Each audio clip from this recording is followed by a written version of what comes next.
Hello everyone, welcome to All About My Home YouTube channel. For today's video, I'm gonna cook adobong sitaw or green beans with pork.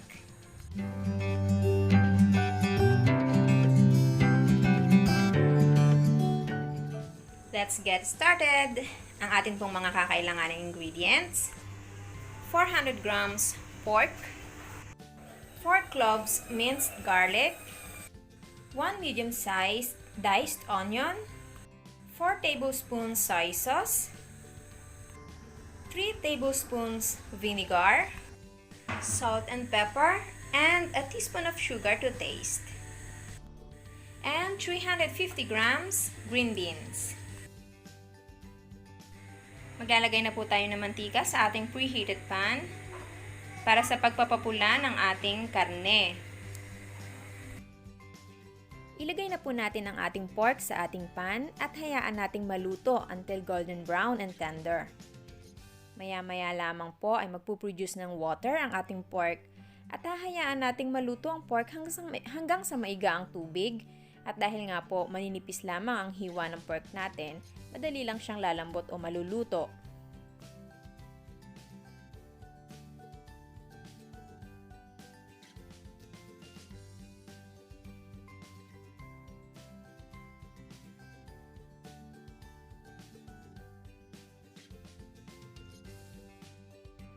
At habang pinapalambot po natin ang ating pork, lagyan na po natin siya agad ng asin at paminta upang sa ganon ma-absorb na agad ito ng ating pork.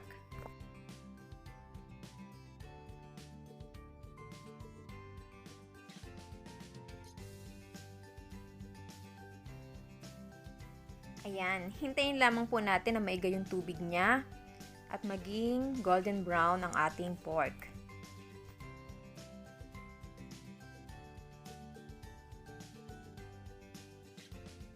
Ayan, higa na siya. At medyo golden brown na rin siya. Sa puntong ito, pwede na nating ilagay ang ating bawang at sibuyas para naman ating igigisa.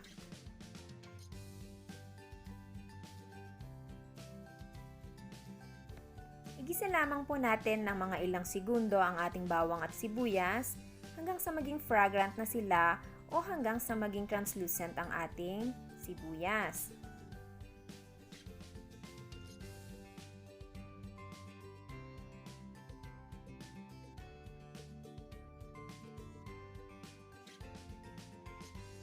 Halu-haluin lamang po natin ang ating karne para maiwasan ang pagkasunog o pagdikit nito sa pan.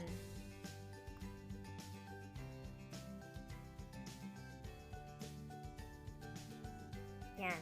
Sa punto pong ito, pwede na nating ilagay ang ating green beans.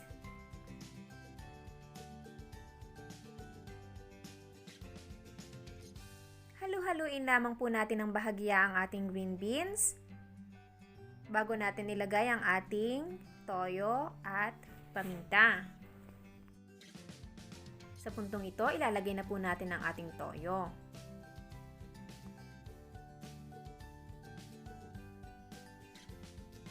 Bubudburan na rin po natin ng paminta.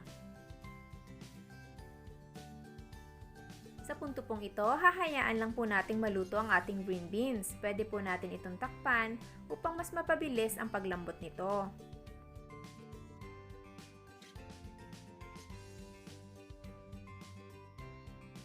Ayan, at dahil nga po medyo iga ang ating adobo, pwede po natin siyang lagyan ng konting tubig. Konti lamang po para hindi naman po magsabaw yung ating adobo.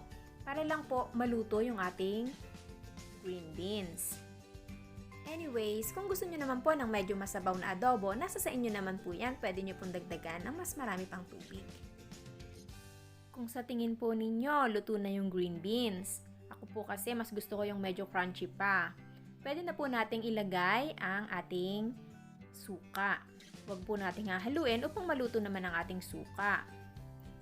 Tandaan lang po natin na kailangan luto na yung ating sitaw bago natin ilagay ang ating suka para hindi po matigas yung ating sitaw.